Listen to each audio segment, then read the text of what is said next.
Welcome to the Genius Factory. Enjoy the video. In this video, I will explain how to make delicious crab mayo. First, let's gather our essential ingredients for this simple yet elegant dish. You'll need about 8 ounces of fresh crab meat, a half cup of good quality mayonnaise, and 1 tablespoon of fresh lemon juice. Don't forget a teaspoon of Dijon mustard, some chopped chives, and a pinch of salt and pepper to taste. Having everything ready makes the process smooth and enjoyable. Now, let's prepare the star of our dish, the crab. Carefully pick through your crab meat to ensure there are no hidden shell pieces. This step is crucial for a pleasant eating experience. Next, gently pat the crab meat dry with a paper towel. This helps prevent a watery final product.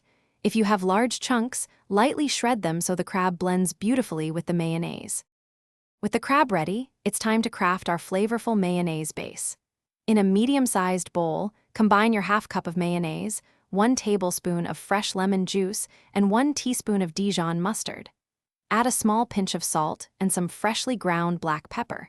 Whisk these ingredients together until the mixture is perfectly smooth and creamy. This creates the delicious foundation for your crab mayo.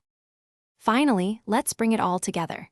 Gently fold the prepared crab meat into your creamy mayonnaise mixture. Be careful not to overmix, as this can break up the delicate crab.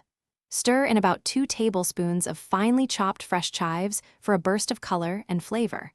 Once combined, cover and chill your crab mayo in the refrigerator for at least 30 minutes. This allows the flavors to meld beautifully before you serve it.